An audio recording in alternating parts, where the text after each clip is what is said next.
शहीद कर दिया। भारतीय सरकार की अंतर इच्छा है पीओके को वापस लेने की। अपने नौजवान जिहाद के नाम पे पाकिस्तान की फौज को सौंप दिए। इनको इंडिया भेजा जाता था ताकि ये हमारे सभी को मार पाए और आतंक फैला सके। हिंदुओं की तो गिनती नहीं है। मैं तो कहूंगा बलूचिस्तान लोगों के लिए मेरे दिल में ज्यादा इज्जत है। उनके पास गूदा है। पिछले हफ्ते एक वीडियो देखा था जिसपे कि पाकिस्तान आर्मी के ब्रिगेडियर टॉयलेट का उद्घाटन कर रहे हैं। यहाँ पे वंदे भारत चल पड़ी है। रोड नेटवर्क टनल्स कनेक्टिविटी की बदौलत ऑल ईयर कनेक्टिविटी हो चुकी है। अब हिंदुस्तान साइड की जब इन्होंने तरक्की अपनी हालत से कंपेयर की तो अब इन्हें एहसास हो रहा है कि इनका इस्तेमाल किया गया है। ये स्थिति आई हुई है ग्राउंड रियलिटी। नमस्कार, मेरा नाम है जितेंद्र चौहान और आप देख रहे हैं state mirror Hindi. Pakistan occupied Kashmir में इस वक्त घमासान मचा हुआ है। जो पाकिस्तान ऑक्यूपाइड कश्मीर की जनता है आम, वो सेना के खिलाफ बगावत करने पर तुली हुई है, क्योंकि परेशानियां बहुत सारी हैं। क्या कुछ इसके कारण हैं। साथ ही साथ पाकिस्तान इंटरनेशनल फ्रेटर्निटी में जिस तरीके से अपने आप को एक शांति दूत के तौर पर दिखाने का प्रयास कर रहा है, उसका जीता जाता उदाहरण जो कि दिख रहा है कि पीओके में किस तरीके से वो नरसंहार कर रहा है, लोगों को परेशान कर रहा है, सब दिख रहा है। आखिर पाकिस्तान के इस ऑक्यूपाइड कश्मीर में क्यों बवाल मचा हुआ है। क्या जनता वाकई में सेना से बहुत त्रस्त हो चुकी है या पाकिस्तान उन पर अत्याचार कर रहा है। मेरे साथ बहुत खास मेहमान मौजूद हैं जो बखूबी जानते हैं पाकिस्तान किस तरीके से अपनी रणनीतिक चालें चलता है और किस तरीके से लोगों को लेकर परेशानियां का सबब बन जाता है। स्वागत कीजिए मेरे मेहमान का, मेजर समरपाल सिंह तूर, जो भारतीय सेना से रिटायर्ड हैं और बखूबी जानते हैं कि पाकिस्तान को जवाब कैसे दिया जाता है। समर सर, बहुत बहुत स्वागत है। जय हिंद। जय हिंद। जय हिंद जितेंद्र जी, कैसे हैं आप? बहुत बढ़िया सर, आपका देखकर और अच्छे हो गए हैं। Summer sir, Pakistan occupy Kashmir में इस वक्त बहुत बवाल मचा हुआ है, लोगों की जानें जा रही हैं, सेना गोली चला रही है सर उनके ऊपर। आखिर क्यों।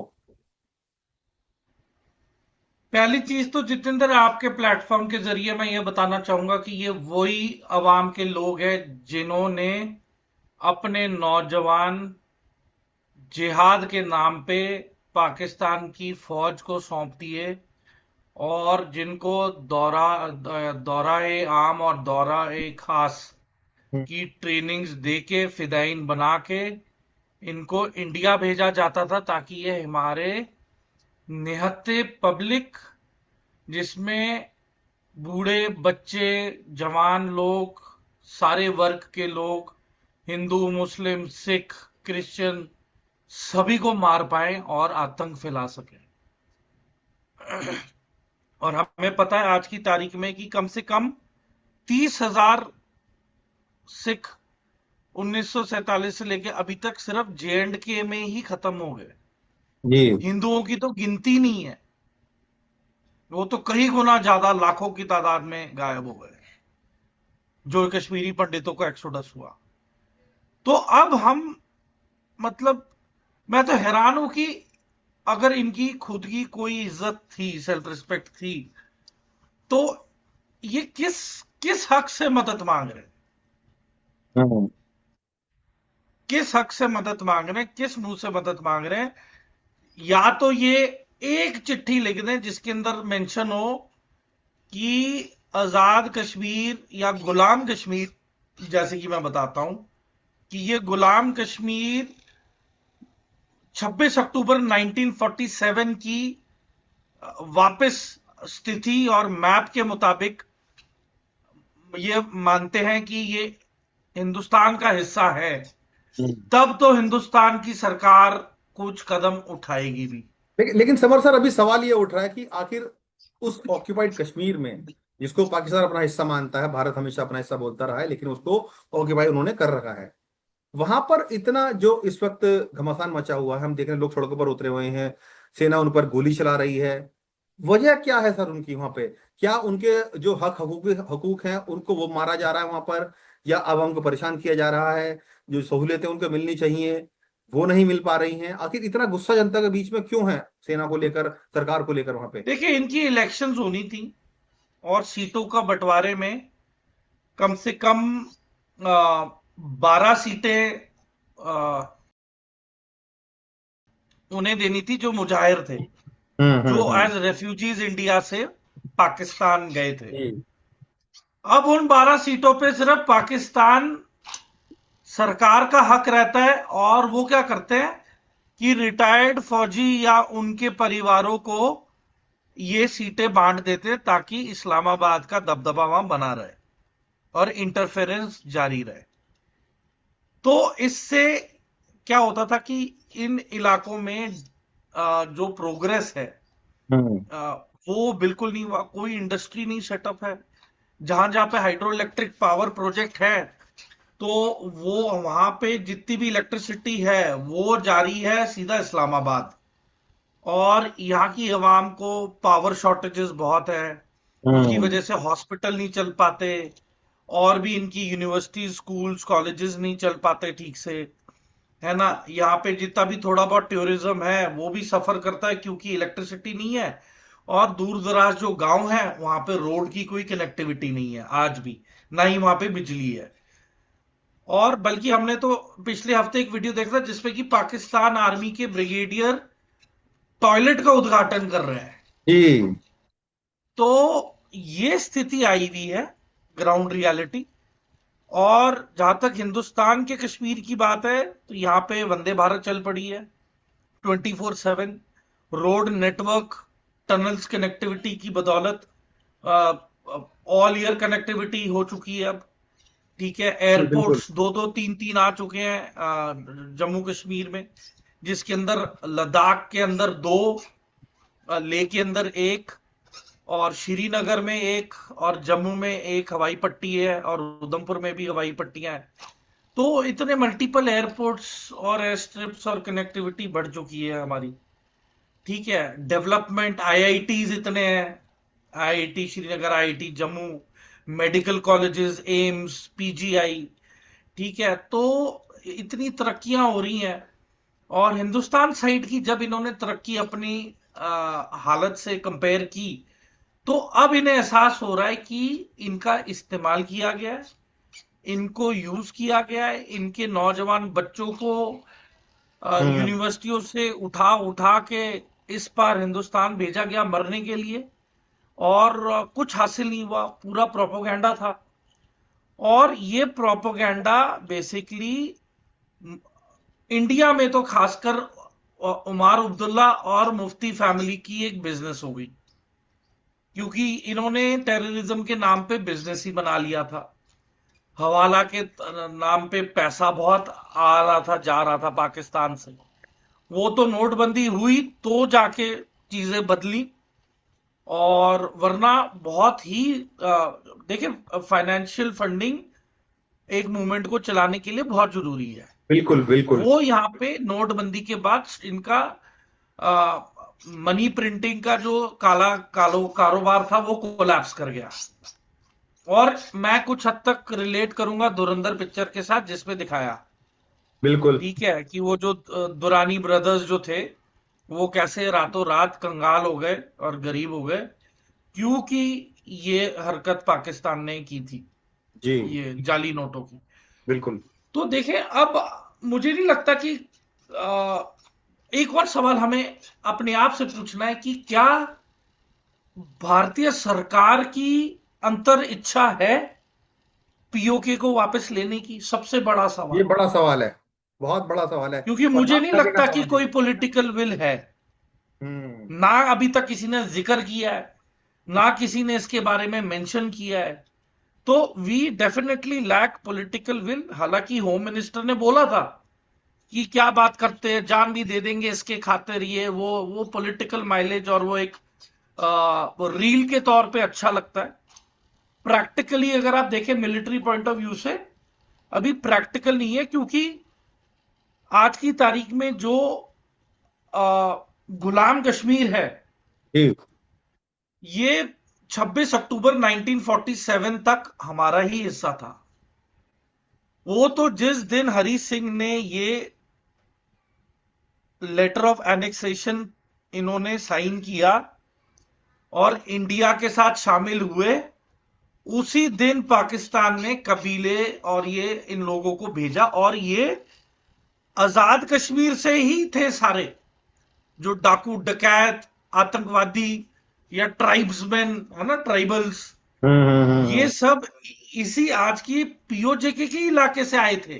जी बिल्कुल। तभी जब यूएन का सीज फायर हुआ तो जो लाइन ऑफ कंट्रोल के बियॉन्ड है वहां तक जो ये कबीले आए थे रेप करने, कत्ल करने, लूटपाट मचाने, खुलेआम रातों रात, तो इनकी हद वहां तक रोक दी गई लाइन ऑफ कंट्रोल। और फिर पाकिस्तान फौज वहां आके ऑक्यूपाई कर ली उन्होंने लोकेशंस और पोस्ट। हम्म। तो तभी उसे लाइन ऑफ कंट्रोल कहते हैं, है ना। तो अब मैं तो कहूंगा बलूचिस्तान लोगों के लिए मेरे दिल में ज्यादा इज्जत है कि हम्म। उनके पास गूदा है, उनके पास एक दृढ़ता है, एक डिटर्मिनेशन है, और वो आजादी की लड़ाई अपने हक के लिए लड़ रहे हैं, और औरतें भी लड़ रही हैं, बिल्कुल उन्होंने उसमें भी शामिल हथियार है। उठा लिए।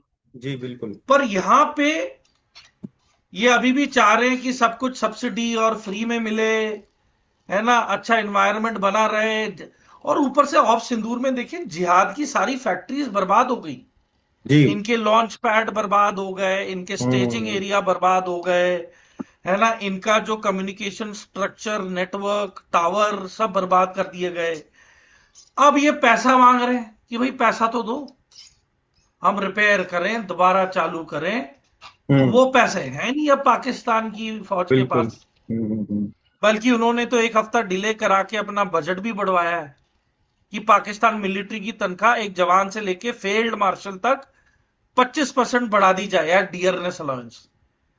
तो पाकिस्तान आर्मी ने अपने लिए तो सहूलियत बना ली और परचेजिंग पावर सिक्योर कर ली, पर हम्म। इससे इन्फ्लेशन और बढ़ेगी, जनता की परचेजिंग पावर खत्म हो जाएगी, और फिर सेक्रेटेरियन वायलेंस और सिविल वॉर की ओर पाकिस्तान जाएगा जब उसकी इकोनॉमी कोलैप्स कर जाएगी। लेकिन समर सर, एक सवाल ये भी उठ रहा है कि जिस तरीके से हम देख रहे हैं कि पीओके में आज जो हालात बने हुए हैं बहुत चिंताजनक है। गाहे बगाहे ऐसी आवाज भी आती रहती है कि भारत को कोई बड़ा स्टैंड लेना चाहिए, पीओके को अपने अंडर ले लेना चाहिए, बहुत तरह की बातें ऐसी उठती रहती हैं। लेकिन पर ये आप एक कौन कर रहा है बात? लेकिन लेकिन आप एक सैन्य अधिकारी होने के नाते, सैन्य से रिटायर होने के नाते आपने देखा है कि किस तरीके से जो पॉलिटिकल विल होती है और जो सेना होती है किस तरह काम करती है। आपने बोला कि जिक्र किया कि शायद पॉलिटिकल विल भारत के राजनीतिक लोगों में अभी नहीं रही है, जो बोला गया था एक जुमले के तौर पर लिया गया। लेकिन पाकिस्तान से और अगर भारत के हालातों की अगर बात की जाए तो बहुत अलग है। पाकिस्तान में जिस तरीके से सेना कहीं ना कहीं दबाने, कुचलने और सिर्फ यूज करने का काम कर रही है पीओके के लोगों को लेकर, शायद ये उसका गुस्सा है, क्योंकि पीओके के लोग भी चाहते हैं कि उनको पाकिस्तान से आजादी मिल जाए। और शायद विद्रोह इसीलिए कर रहे हैं कि दिखे कि हाँ अब ये सही मौका भारत के लिए, भारत को स्टैंड इसमें ले और कोई एक्शन करे। क्या आपको नजर आता है, होता नजर आता है उसको वैसा कुछ? आप मुझे बताएं, एक पॉलिटिकल विल होने के लिए ये हमारा कौन सा इंडिपेंडेंस डे हमने मनाया था इस बार, 79th? जी। ये 69 साल, ये 79 ईयर्स लगते हैं क्या विल पावर लाने में कि पीओके वापस लाना है? लेकिन बहुत सारी मजबूरी, सरकारों की मजबूरियां भी रहती हैं। हाँ तो विल, जब विल की बात आती है तो मजबूरी नहीं रहती ना बीच में, बिल्कुल। बहाने नहीं रहते हैं। ऑप्शन दूर किया, बालाकोट स्ट्राइक की, वो भी विल थी। नहीं, ऊपर से आप देखिए, रशिया यूक्रेन को देख लें। रशिया मुश्किल से अपनी ऑक्यूपाइड लाइन को मेंटेन कर पा रहा है। तो ऐसे अगर कोई लड़ाई छिड़ी यहां पे तो ये सालों साल चलेगी। बिल्कुल। ये एक रात की लड़ाई नहीं है कि हो गया, फिर तो लगातार पाकिस्तान ड्रोन अपने रोजाना कहीं ना कहीं गिराता रहेगा जानबूझ के। और हाँ, ये इलाके तो उसके चप्पे चप्पे पे हैं, उनके जवानों बिल्कुल। को याद हो। ठीक है, they are aware of this terrain, familiar हैं। हमारी फोर्सेस के लिए ये एक बहुत ही मुश्किल एक चक्रव्यूह बन जाएगा, जिसके अंदर हम आ तो जाएंगे, हम्म। अभिमन्यु के चक्रव्यूह से बाहर कैसे निकलेंगे? हमें तो चक्रव्यूह को के समेत ही रहना है ना पूरे टाइम पे। और उसके बाद हाँ, एक जरूर एडवांटेज होगा। What do they bring on the table for India? Hmm. Land, resources, but ये जो आवाम है इसका माइंडसेट, क्योंकि ये रेडिकलाइज्ड लोग हैं, ये फिर एक अलग इंडिपेंडेंट कश्मीर की डिमांड करने लग जाएंगे। हम्म, और दोबारा जो हमने 69 साल लगे, 79 ईयर्स, जो हमारे कश्मीर में तरक्की, उन्नति और शांति लाने के लिए, बहाल करने के लिए, वो कहीं ना कहीं डिस्ट्रॉय हो जाएगी। वो डिस्ट्रॉय नहीं होएगा, वो दोबारा रीसेट बटन दोबारा शुरू हो जाएगा। क्योंकि बिल्कुल। ये वाली साइड उकसाएगी। और इसकी निशानी क्या है? ये जो अभी जो लेटर फ्लोट हुआ है, जिसमें 61 हिंदुस्तानियों ने साइन किया है, साइन किए हैं। पाकिस्तानियों के साथ बात की जाए। वार्तालाप करके, कोऑर्डिनेट करके। तो हम्म। पहली चीज तो ये है, बड़े वो क्या कहते हैं, इवन आरएसएस के प्रमुख भी, जो कि आरएसएस के प्रमुख हैं, वो भी कई मंचों से कह चुके हैं कि बात होनी चाहिए। आरएसएस का भी स्टैंड मैं आपको बता दूं कि पिछले समय में कुछ बदला है। वो चाहते हैं कि जिस तरीके से भारत, बांग्लादेश, चाइना, नेपाल मिलकर एक ही चौकड़ी बन गई है इन लोगों की, भारत को कहीं ना कहीं अपना स्टैंड थोड़ा सा लूजन अप करना होगा, बातचीत के दरवाजे खोलने पड़ेंगे। ये आरएसएस प्रमुख के बयान हैं। नहीं मतलब देखिए, सबने अपनी पॉलिटिकल रेलेवेंस में रहना है। हम्म, अब कोई सुर्खियां नहीं है, कोई खबर नहीं है, राम मंदिर भी बन गया, उल्टा अब तो ट्रस्ट वालों ने गड़बड़ कर दी, तो और बेइज्जती वाली बात हो गई। तो हम्म। कोई ना कोई बयानबाजी डाइवर्जन के लिए तो चाहिए ना। हालांकि ये जो अब तो बयान है काफी थोड़ा लोग दिन खफा ये हैं। हालांकि ये जो बयान है मैं आपको बता रहा हूँ आरएसएस मोहन भागवत साहब का, वो कुछ दिन पहले का है। राम मंदिर चोरी से पहले का बयान है ये। तो मैं वही बता रहा हूं कि देखिए, आरएसएस जो मर्जी बयानबाजी दे, हम्म। क्या हमारी इकोनॉमी, क्या हमारे सबसे इंपॉर्टेंट मिलिट्री जनरल्स इसके हक में हैं? और अगर हक में हैं, तो कहीं ना कहीं प्रेजेंटेशन या प्लानिंग में तो बताया होगा पीएम को बिल्कुल बिल्कुल कि बिल्कुल। भाई साहब, इतनी मैन पावर लगेगी, हम्म। इतने रिसोर्सेज एक्स्ट्रा लगेंगे, नुकसान इतना होगा क्या हम जान रेडी माल हैं उस का। चीज के लिए? तो क्या अगर हम तैयार हैं तो आप बोल दीजिए हम बिल्कुल। तैयार हैं, हम चले जाते हैं लेने। तो it is not easy. Absolutely अगर सर, इट आपका इज नॉट आपके इजी। पड़ोसी के साथ डिस्प्यूट हो जाता है कॉलोनी में, तो आप बात करोगे या पहले चाकू निकालोगे? Obviously through hmm. Diplomatic means. But जब आप खून ही बहा रहे हो हमारा, तो बात करने की गुंजाइश बंद हो जाती है। Time to talk is over. Hmm. खून और पानी इकट्ठे नहीं बह सकते। बिल्कुल तभी तो बिल्कुल। इंडस वाटर ट्रीटी को इन अबेयंस रखा है। तो देखिए, ऑफ सिंदूर 2 इज ऑन। और वो इसलिए बोला गया है क्योंकि हमें पता है कि हमने इंडस वाटर ट्रीटी अबेयंस कर दिया, और युद्ध सिर्फ एक समय की बात है जब सिंदूर पलटो होगा, हम्म। जिसमें कि पाकिस्तान पहले वार करेगा। हमने भी पूरी नजर बना के रखी है, इंटेलिजेंस पूरी रेडी है, पर लेटेस्ट इंटेलिजेंस यही कह रही है कि पाकिस्तान एक मेजर ऑफेंसिव के लिए अफगानिस्तान की ओर बढ़ रहा है, ताकि हम्म। वो अमेरिका को बागराम एयरबेस जैसे तैसे लेके आ सके। पर हम्म। वो एक चीज भूल रहा है पाकिस्तान, जिनके खिलाफ ये लड़ रहा है, वो उसको आईएसआई ने ट्रेन किया है। ये हम्म। पीओजेके में जिनके साथ लड़ रहे हैं, ये आईएसआई ने इनको ट्रेन किया है। तो इन्हीं के ही सांप इनको डसने वाले हैं अब। दे कैनॉट रन, एस्केप और hide. It is the ISI mindset, the Pakistani mindset, the Pakistan military tactics. तो पाकिस्तान मिलिट्री का ये, आप लगा लें जैसे इंडिया के लिए श्रीलंका का ऑप पवन था, जिसमें हम्म। हमारे ही लोगों ने ट्रेनिंग दी थी।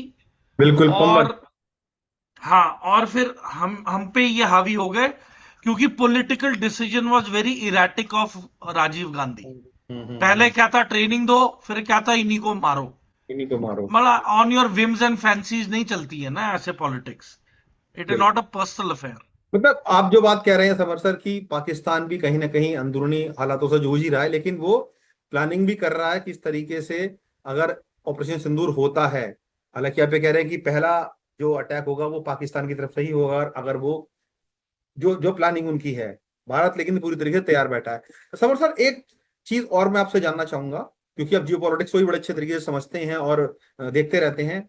पाकिस्तान इस वक्त इंटरनेशनल अरीना में अपने आप को ना एक शांति दूत की तरह दिखाने का प्रयास कर रहा है। हमने देखा कि ईरान अमेरिका वॉर में भी उसने बहुत ट्राई किया कि शांति वार्ता हो जाए, और कहीं ना कहीं क्रेडिट लेने की उसने बातचीत कही। और हमने देखा कि अभी जब खामनेई साहब का कमीशन भी हुआ, तब पाकिस्तान भी उसमें जोर शोर से शामिल हुआ, हालांकि भारत के लोग भी गए थे। लेकिन बड़ा सवाल ये उठ रहा है कि पाकिस्तान लगातार अमेरिका के करीब जा रहा है, चाइना के करीब वो ऑलरेडी पहले से ही है।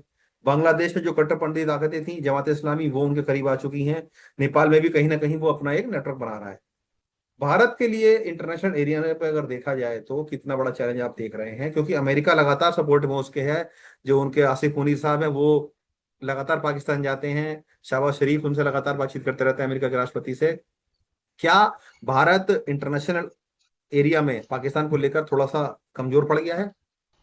देखिए, मैं ये नहीं कहूंगा कमजोर पड़ गया, पर मैं ये जरूर बताऊंगा। देखें, आज की तारीख में इंटरनल ग्रिप ऑफ पाकिस्तान निकल रही है पाकिस्तान फौज के हाथ से। हम्म। ठीक है। दूसरा, वो चीन को भी खुश रखना चाहता है, और दूसरी किश्ती में अमेरिका को खुश रखने के लिए भी दूसरी किश्ती में पैर है। तो आप इकलौते मुल्क और दो आर्क राइवल्स के बीच में आप सहमति बनाने के चक्कर में दोनों के साथ डीलिंग रख रहे हो, रिश्ते रख रहे हो, तो दोनों साइड्स आपका भरपूर फायदा ही उठाएंगी। कि मैं जितना मिलिट्री पॉइंट ऑफ व्यू से एडवांटेज ले सकूं, मैं तो पाकिस्तान के थ्रू लूंगा। मैं तो ये देखना चाहता हूं, जिस दिन अमेरिकन मिलिट्री पाकिस्तान के अंदर अपने कदम रखेगी, तब चाइना का क्या रुख होने वाला है। चाइना बहुत उछल रहा है ना पाकिस्तान पाकिस्तान करते हुए। Z-10 हेलीकॉप्टर भी दे दिए, है ना। ऑप सिंदूर के टाइम इन्होंने 1 लाख ड्रोन्स भी दिए, है ना, इनको पाकिस्तान आर्मी को। तो इतना सब अगर गहरा रिश्ता है ना, समुद्र से भी गहरा और आसमान की ऊंचाइयों से भी ऊंचा, है ना, सूरज तक। तो हम्म। ये सारी चीजें कहने में ठीक लगती हैं, बट ऑन ग्राउंड बहुत, देखिए, डिप्लोमेसी बहुत ही अलग गेम है। बातों की बात अगर हम अलग से करें, तो ये एक शतरंज की चाल होती है डिप्लोमेसी। अगर आज कहीं पे चाइना कुछ ऑफर कर भी रहा है, तो उसके बदले वापस कुछ लेगा भी। बिल्कुल, वो तो हर किसी के साथ ये करता है सर। हाँ, तो जाहिर सी बात है कि आप अगर चाइना की मतलब धरती को अगर थ्रेट लगा, क्योंकि चाइना के बॉर्डर के साथ सटा हुआ है पाकिस्तान का बॉर्डर, बिल्कुल। और वहां पे अगर यूएस की मिलिट्री प्रेजेंस आ भी गई, तो आप सोचे वही बात हो जाएगी कि यूक्रेन नेटो का हिस्सा बनना चाहती है, तो मतलब रशियन बॉर्डर पे नेटो आ चुका है। तो हम्म। यहां पे भी वही बात है कि अगर यूएस को पनाह दी, और मैं अभी भी लिख के दे रहा हूं कि हम्म। CIA आज की तारीख में पाकिस्तान और चीन के बॉर्डर पे मौजूद है। हम्म। ठीक है। बिल्कुल तो बिल्कुल। चीन को, हाँ, तो चाइना को बल्कि पाकिस्तान से ज्यादा ध्यान से रहना चाहिए। क्यों? पाकिस्तान सिर्फ एक का मोहताज है, वो है डॉलर। वो सिर्फ उसके मुंह पे डॉलर फेंको, तभी वो हम्म। अपनी ईमानदारी वफादारी दिखाएगा। बिल्कुल वरना वो सबसे बड़ा धोखेबाज मुल्क है। वो जो वो मुल्क जिसने उसामा बिन लादेन को पनाह दे के रखी बिल्कुल। बिल्कुल है ना, वो मुल्क जिसका कोई मॉरल स्टैंडिंग नहीं है, वो मुल्क जिसको हिलेरी क्लिंटन ने ही मुंह पे बोल दिया कि आपके बैकयार्ड में ही सांप है। बिल्कुल। है ना, लेकिन अमेरिका को भी पता लग गया कि इन्होंने काफी एम्बुश करवाए हैं अमेरिकन फोर्सेस पे। बिल्कुल कराए हैं, बिल्कुल कराए हैं। तो इससे ज्यादा तो बेइज्जती की क्या ही बात हो सकती है। सर, इसमें कोई दो राय नहीं कि पाकिस्तान हमेशा मुंह की खाता है अपने ही लोगों से। लेकिन सर, भारत के अगर लिहाज से मैं पूछूं कि भारत के लिए कितनी बड़ी चैलेंजिंग सिचुएशन आप मानते हैं, कि क्योंकि अमेरिका जिस तरीके से सपोर्ट में पाकिस्तान के आ रखा है, चीन भी सपोर्ट में आ रखा है, वो सिचुएशन भारत के लिए कितनी चुनौतीपूर्ण बन सकती है आगे चलकर? देखिए, भारत के लिए चुनौती तब होती जब पाकिस्तान की इकोनॉमी रातों रात स्ट्रांग हो जाती। हम्म। जब कहीं ना कहीं किसी टेक्नोलॉजी या कोई वेपन सिस्टम में हमसे पाकिस्तान आगे निकल रहा होता या इनोवेशन कर रहा होता, है ना, या कहीं ना कहीं किसी भी हमें सेक्टर में कंपटीशन दे रहा होता, तो यहाँ पे तो कोई भी कंपटीशन नहीं है। लेकिन सर, जिस तरीके से अमेरिका और चीन दोनों ही पाकिस्तान का इस्तेमाल भारत के खिलाफ प्रोपेगेंडा करने में कराते हैं, वही तो भारत के लिए बड़ी चिंता की सबब बन जाता है ना। अमेरिका पाकिस्तान को आगे देखिए, करना हमारी चाहता इंटेलिजेंस एजेंसीज है। ने ऐसे थोड़ा ना मैथ्यू वैन डाइक को रखा हुआ है, व्हीलचेयर के ऊपर आया था इस बार तो कोर्ट में, हम्म, हम्म, भूख हड़ताल पे है भाई, है ना। और फिर जब मार्को रूबियो आया तो मार्को रूबियो को इंडिया का डिस्प्लेजर पता लग चुका था, हम्म, क्योंकि मैथ्यू वैन डाइक ने इंटेरोगेशन के दौरान बहुत सारी बातें बताई और बिल्कुल। अमेरिका का ब्लूप्रिंट भी बताया। हम्म। और इसी की बदौलत कुछ दिन पहले डोनाल्ड ट्रंप ने खुद बोला कि भाई हमने तो 21 मिलियन डॉलर खर्च किए थे इंडिया की इलेक्शन में कि मोदी पावर में ना आए। तो अब जब ये ओपन अनाउंसमेंट्स हो ही रही हैं, तो इंडिया के लिए किस्म से अच्छा है कि पिक्चर और भी क्लियर हो गई है हम्म, कि इन्होंने इंटरफेयर करने की कोशिश भी की। ऊपर से देखे, अमेरिका का स्पेशल फोर्सेस का अफसर भी मरा हुआ मिला बांग्लादेश में, देश में बिल्कुल। है ना। फिर आईएसआई के बहुत मारे गए हैं, 16-17 एजेंट। जी।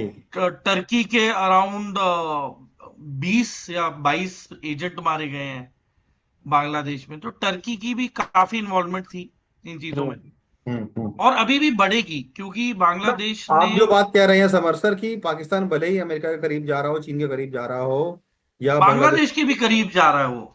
तो भारत के लिए कोई चिंता की बात नहीं है। भारत अपना स्टैंड बहुत क्लियर करके बैठा हुआ है, अपने आप को कहीं ना कहीं सपोर्टिव या सपोर्ट में, या कहें कि अपने आप को किसी भी तरीके की परेशानी से बचा लेगा, अगर खड़ी होती भी बचाना है। पड़ेगा, क्योंकि हमारी मदद के लिए कोई नहीं आ रहा है। बिल्कुल बिल्कुल। ये मैं इसीलिए आपको लिख सर। के दे रहा हूं हाँ हाँ हाँ।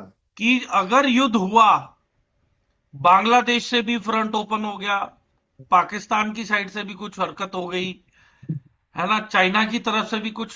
देखिए, चाइना का क्या है, we are serious about the nuclear threat. बिल्कुल। और चाइना भी जानता है आज की तारीख में जिस तरीके की उसके पोजीशन और उसकी इज्जत बनी पड़ी है, जो हाल है उसकी इज्जत के, उसके चीथड़े कभी भी हो सकते हैं चीन की इज्जत के भी। बिल्कुल, वो पूरी तरीके से। तो वो लड़ाई में का पंगा लेगा ही नहीं। जिस दिन उसने ठानी कि ताइवान पे हमला करेगा, ईरान से भी बदतर सैंक्शन लगेंगे चीन के ऊपर। हम्म, एक भी चीज चीन के अंदर ना जाएगी, ना वहां से बाहर आने देंगे। लेकिन चीन ने तो आज की डेट में हालात जिस तरीके से बना रखे हैं, अमेरिका खुद चीन के ऊपर निर्भर कर रहा है चीजों में। अभी हमने देखा कि किस तरीके से उसके हालात हो गए थे अभी अमेरिका के। Jitendra, everything is fair in love and war. जिस दिन युद्ध लगेगा, ये सारी बातें इरेलीवेंट हो जाएंगी। हम्म तब माइट इज राइट, जिसकी लाठी उसकी भैंस। सो जब युद्ध का माहौल आ जाता है, तब ये सारी चीजें मायने नहीं रखती हैं।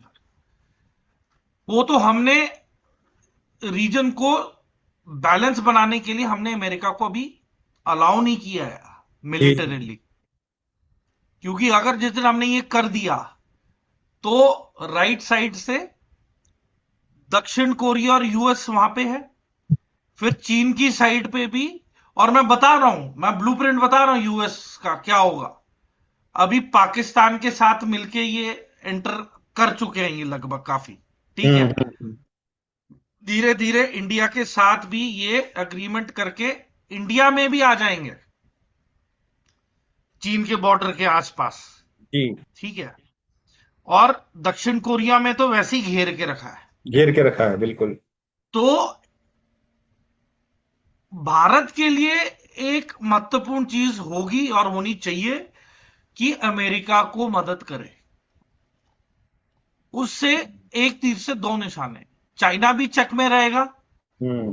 पाकिस्तान भी चेक में रहेगा, और इंडिया भी सेफ रहेगा। लेकिन सर, बात तो ये ना कि अमेरिका किसी का सगा नहीं है, सब जानते हैं कि। हाँ, तो कोई किसी का सगा नहीं है यहाँ पे, हम्म जिसकी लाठी उसकी भैंस, में बता रहा हूं ना। हम्म हम्म हम्म हम्म, हम्म, तो अगर किसी और के दम पे अगर हमें सेफ्टी और सिक्योरिटी मिल रही है, तो वाई नॉट, दे दो यार अमेरिका को जगह, बोल दो आ जाओ बैठो। आपको और लगता है कि सर इंडिया भविष्य में इतना ऐसा हो सकता है? आपको लगता है भविष्य में हो और सकता है इंडिया कि भारत? इतना चतुर है जी। कि गल्फ कंट्रीज ने तो अमेरिकन आर्मी को बोला भाई तुम ही डिप्लॉय हो जाओ, तुम ही अपना हथियार सामान संभालो। हम्म। यहां इंडिया इतना चतुर है कि इंडिया बोलेगा भैया अपना हथियार सामान भी इधर लाओ, हमारे हमारे बंदों को ट्रेन करो कि तुम्हारा सामान कैसे और कब इस्तेमाल करना है। क्योंकि अब जो लड़ाई होगी जी। इसमें इनका इक्विपमेंट भी all over India spread out होके ही चीन के खिलाफ यूज होगा। हम्म। और जहां तक पाकिस्तान की बात है, देखिए पाकिस्तान कुछ कर नहीं पाएगा क्योंकि देखिए पैसे से बहुत कुछ हो सकता है। बिल्कुल बिल्कुल, पैसा ही सब कुछ आज की तो डेट में देखा जाए तो, युद्ध में खास हाँ, तौर तो पे। तो जो पीओजे के है, पीओजेके के मुंह में पैसे डालते रहेंगे, वो हम्म पाकिस्तानियों को बिजी रखेगा। बलूचिस्तान ने तो वैसे ही अपने दम पे ही, बलूचिस्तान ने बिजी रखा हुआ है इनको। बिल्कुल। ठीक है, तो पैसे का भी बहुत बड़ा रोल है एंड नॉट अ प्रॉब्लम।